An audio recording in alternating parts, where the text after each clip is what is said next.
Well, it was good news for Manic Street Preachers fans in Australia. The band are going to be playing 3 gigs in Melbourne, in Auckland, and in Sydney to quite handily coincide with the Lions tour. What are the chances? All very deliberate, I'm sure. Let's find out more from rugby fan, football fan, rugby league fan, and Manic's bass player, Nicky Wire. How you doing, Nicky? Hi, boys. I'm fine, thanks. Yeah. Good. Yeah, so... I'm in the middle of a field looking at cows in South Wales at the moment. To try and get a signal. As you do. So, whose idea was this? Was it yours? Yeah, it's me and James, really. You know, we're just obviously fanatical sports fans, full stop, but have a chance and do some gigs around the Lions tour. You know, they only happen once every 4 years, and just seemed like... And, you know, we've done some great touring in Australia over the years as well, so... Couldn't have been better, really. Yeah, the fan base down under will be delighted, won't they, really? I would think so, yeah, and the fact there'll be, you know, maybe 25,000 Brits there for the test as well, you know, if they're looking for a good night out the day before the game, then we shall provide. When did you last play with there, Nicky? Australia, I think it was 3 years ago now. Right. We've never played New Zealand before in the 22 years of the band, and we got a real dedicated fan base over there, so, you know, the opportunity to nip over to Auckland in between tests as well is just fantastic. Have you got tickets?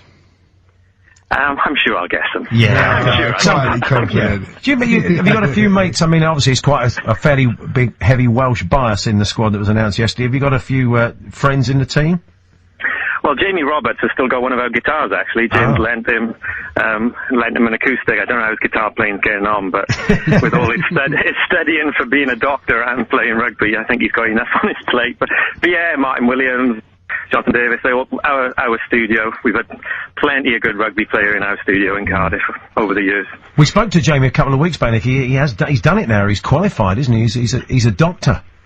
He was, yeah. I was listening to when you were talking to him. He sounded really tired, didn't he? Yeah. I think he's going to have to get used to that. Yeah, exactly. Certainly. So it's pretty amazing to do that, isn't it? God, it's really, really impressive to do. I mean, it's taken him sort of 8 years, I think, to try and balance the two. It's amazing. It's true. Now, we had David Campese on talkSPORT this morning, and he's always quite controversial, as you know, and he was basically saying it was wrong to have such a strong Welsh bias because Australia dealt with Wales quite easily last summer.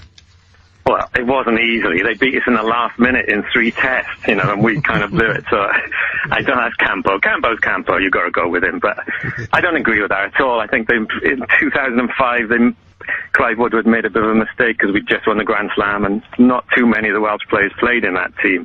He relied on a lot of his old guard. So I don't think Warren Gatland can make that mistake. And anyway, the test team is, you know, you're not Welsh, you're not Irish, you're not English, you're not Scottish when you play for the Lions. It's all about the one thing. Have you managed to make gigs or coincide with a Lions tour or kind of sporting events before? I think the best thing ever was we played on the pitch when Wales beat Italy in football. What would it be, 10 years ago? I remember Bellamy putting a through pass and Hearts, and we beat them 2-1, and we did 3 songs at half-time. And that was just fantastic. It was a brilliant night down the Millennium. In fact, I was so hysterical, I think Mark Hughes' mother had a word with me at one point, because she was in the box opposite. Quite right, too. I was kind of too boisterous. Are you different watching football to watching rugby? I mean, they talk about the sensibilities of the fans in both sports. Do you watch them with sort of equal madness or not? That's a good question. I think I do, probably. I think rugby's a bit different because it's much more national-based. You know, the kind of national teams are much more in control, where obviously it's the club teams in football. So it is slightly different. You feel, I guess, more the weight of the nation, you know, whereas your club's different. But they both brought me the same amount of misery and joy, I'd have to say. Well, look, we'll come back to football in a minute, but we asked some of the listeners this afternoon to take some Manic songs and think if you might want to just change the set list to give it a rugby bias. Now, these are of differing quality, I'll tell you that up front, and we'll kick you off. Pete in Newport. Everything must go out wide after third phase. That's not bad, is it, really? This is from John. He says, you stole the ball from fly half. That's not bad. Kevin Carter's become Dan Carter. Oh, yeah. In the hands of Keith. Yeah. How about 1 billion balconies facing the scrum? From Keith. That's an obscure one. I like that one. Dan in Salisbury says, if you tolerate eye gouging, then your children will be next. They've been thinking about these. They have, yeah. They're not too bad, are they? And he's got one for, you got a very old one, haven't you? One for the old rugby aficionado. You had Slash and Freddie Burns, didn't you? That's about 1,000. And Australia obviously came up a lot. And S-Man says, die in the scrummer time. So, that's the best of the ones we got. So, I'm just looking at your first date. You're playing Melbourne on the 28th of June, and that's sort of, obviously they're over there a little bit earlier. So when are you actually going to get to Australia? You're going to be able to see all 3 tests? No, I think that would have been pushing it, really, to tell my wife that I'm doing 3 gigs in 3.5 weeks. So we arrive there. We might see the midweek game before the second test, but we'll be there. We play a show before the second test, show before the third test. So, I mean, that's when it'll really matter, I guess, or when we'll be wrapping up a 3-0 series, triumph. We'll hopefully be there. It's absolutely perfect. Look at it. Tuesday the 25th of June, Melbourne Rebels, again in Melbourne. The 28th you're playing in Melbourne. And then, that's right, it's all beautifully done. It's worked out and then really the 5th of July, Sydney at the Horden Pavilion. 6th of July, all the final tests in Sydney. Do you want to do the tour of the Neighbours set? Because Paul and I can arrange it. We're very friendly with Dr. If you fancy, if you're a Neighbours fan, we'll probably get you a walk-on part, Nicky, if you fancy being in Neighbours. There's some good, some famous walk-on parts, isn't there? Yeah. I think I do love Melbourne. It's one of my favourite cities on earth. I can't wait just to have a wander around there as well. Got to start practicing though. We have been locked up in the studio for months on end, so we need to get our playing chops back. So a new album due then? Yeah, hopefully going out this year. We're working very hard as we speak.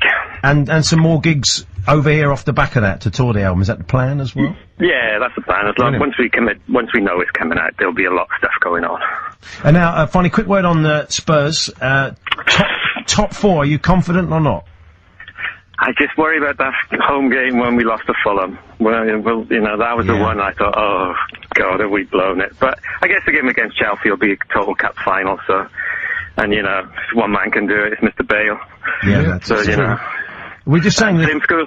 Yeah, that's right. I'm going to say Sam Warburton and Gareth Bale, both from the same school, of course. What a few weeks it's been for them. Fantastic.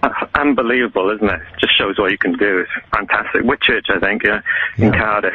Brilliant. Well, Nicky, have a great time over there. Maybe we'll try and catch up with you over there, because obviously we've got all the commentaries here on talkSPORT. We're covering it exclusively live, so we'll look to catch up with you. I'm looking forward to Brian Moore and Mark Saggers arguing. Oh, yeah. There'll be plenty of that. Perfect. I'll give you a tinkle, boys. Nice one. All the best. Take care. Thanks a lot. Cheers. Bye. Nicky Wire there, Manic Street Preachers bassist. A genuine talkSPORT listener. Oh, yeah. By that last comment. Yeah.